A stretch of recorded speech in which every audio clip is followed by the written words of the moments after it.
The air in the docking bay was cold and smelled of ozone and foreign metals.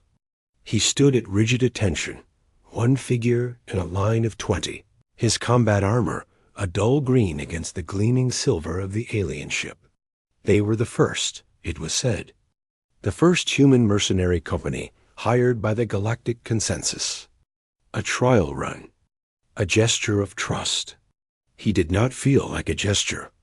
He felt like a soldier who had not slept well in 3 cycles. His nerves wound tight as fusion coils. Their assignment was simple. Provide supplemental security for a high-value diplomatic envoy during a treaty ratification on a neutral station. The envoy was a queen of the K3, a species of graceful, chitinous beings known for their fierce politics and equally fierce personal guards. He had seen Hollis. They looked like praying mantises fashioned from polished obsidian and amethyst. He kept his opinions to himself. The journey was silent. The K3 crew moved with a whispering precision, their multifaceted eyes never seeming to settle on the humans, yet missing nothing. He felt like a clumsy, fleshy doll in their presence. His name was forgotten here. He was Human 3. The neutral station, orbital accord, hung in the void like an intricate glass puzzle. The treaty signing was to occur in the central atrium, a vaulted space with a transparent dome looking out on a nebula that burned with sullen reds and golds. It was a place meant to inspire awe and peace. He felt only a familiar waiting tension. His squad was positioned on the periphery of the ceremony.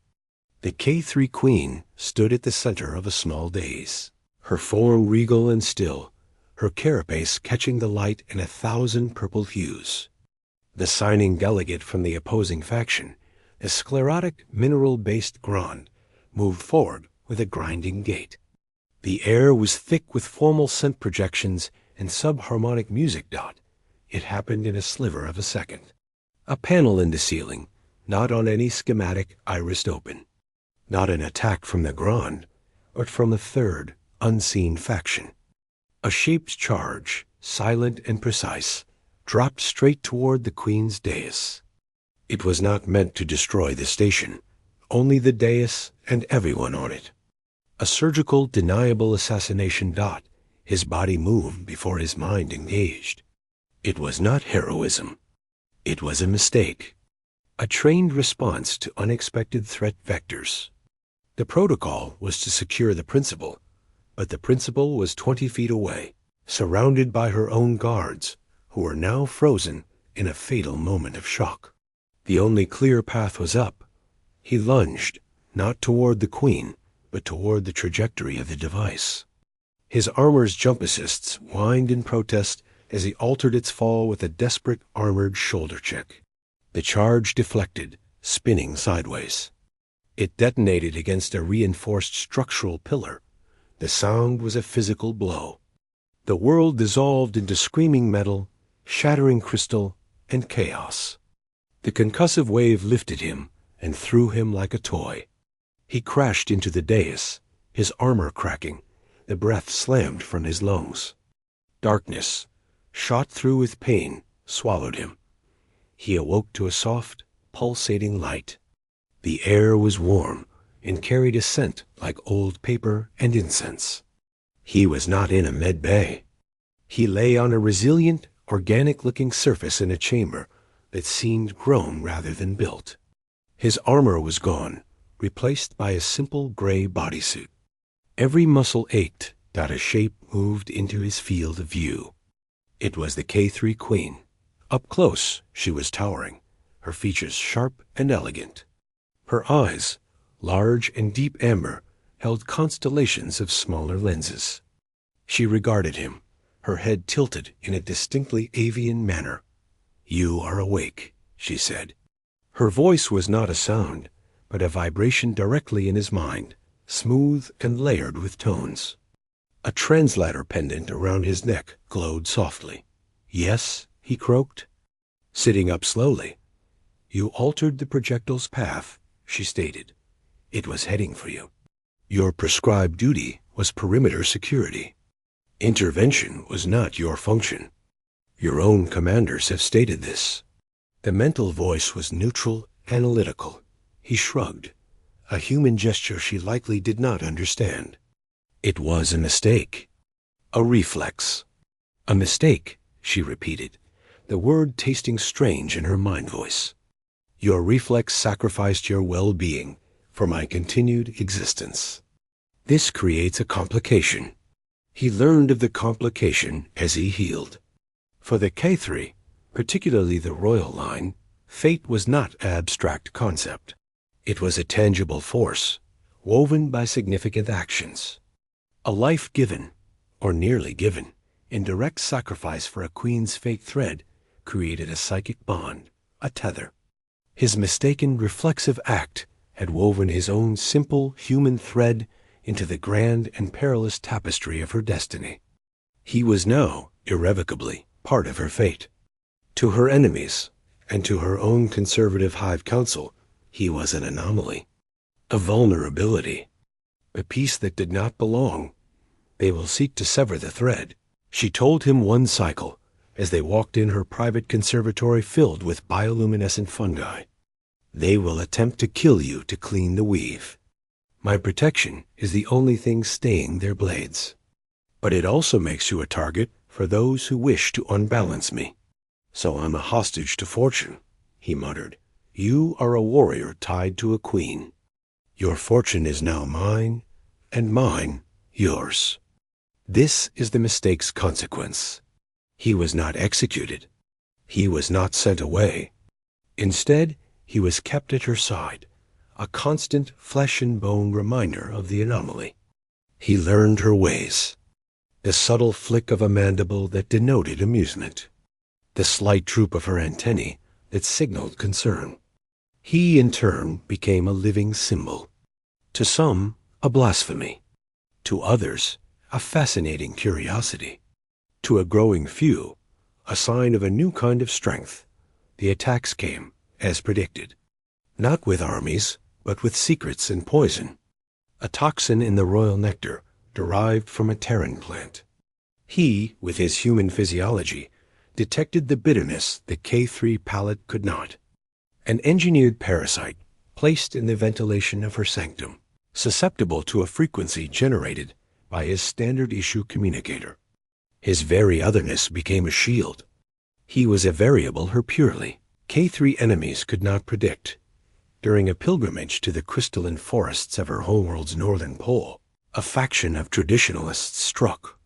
They emerged from the singing crystals, blades of pure energy humming, targeting not her, but him, to cut the thread at its source. He fought with the brutal, efficient pragmatism of a human soldier, his reclaimed armor bulky against their lithe forms. He broke kinetics, used the environment, fought without ritual. She fought beside him, her own limbs moving with lethal, artistic grace. They fought back to back, two different kinds of predator, covering the other's weaknesses. After, standing amidst the shattered crystal corpses, she turned to him. Her carapace was scored with burns, her breathing a soft hiss. A mistake, she sent, her mind voice carrying a new, warm resonance. You call it a mistake. My people have a different word. Kadara. An unintended alignment that reveals a deeper truth. He looked at her, then at the fallen. On my world, we sometimes call that luck. Is that all you believe this to be? He was silent for a long moment. No, he said finally. It feels like a choice now. The final challenge came from within. The Hive Council, scandalized by her reliance on an alien, invoked the right of severance. A ceremonial duel. Her champion would face theirs. If her champion fell, the bond would be declared void, and he would be expelled into space. She had no champion but her royal guard, and the council had chosen their finest blade master. A legend from the Accretion Wars. I will fight, he said, before she could even voice the dilemma. You cannot. The right is fought with neural whips. They attack the mind as much as the body. You have no training, no natural defense. I have a human mind, he said, a grim smile on his face. It's a messy, stubborn place. Hard to map. The arena was a circle of black sand under a dome of stars. The Blade Master was a terrifying spectacle of focused menace, its whip a crackling arc of psionic lightning. He stood in simple armor, a standard-issue vibroblade in his hand, a tool, not a weapon of art. The fight was not a dance. It was a siege. The neural whip lashed, and with each touch came not just pain, but visions, memories of fear, of loss, of doubt. The Blade Master sought to unravel his psyche. It found a childhood fear of drowning and amplified it. He felt the void of space as a suffocating ocean. It found his first combat loss and turned the grief into a crushing weight. But human minds are not orderly. A memory of fear was next to a memory of his mother's laughter. The grief was intertwined with the stubborn pride of his unit. The whip could not isolate one thread without touching others. It flooded him with pain, but also with a chaotic storm of love, anger, humor, and sheer pig-headed will. The Blade Master, used to the more focused, hierarchical K3 mind, reeled from the feedback. The human's consciousness did not break cleanly.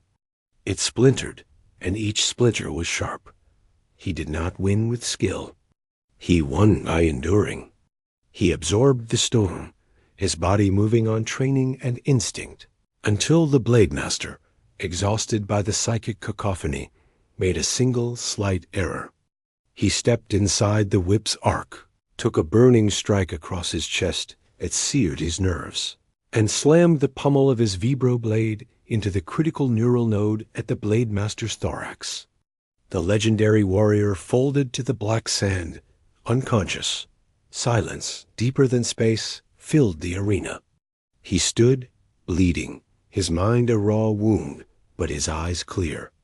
He looked up to the Queen's viewing platform. Her mind voice reached out, not through the translator, but directly a clear, warm stream in the desert of his pain.